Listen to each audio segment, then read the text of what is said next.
Meaning of hackney carriage. Hackney carriage. Hackney carriage. Hackney carriage.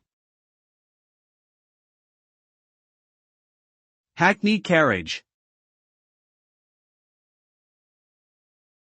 Hackney carriage is a term used to refer to a type of vehicle used for public transportation, typically drawn by horses in the past but now mostly powered by engines.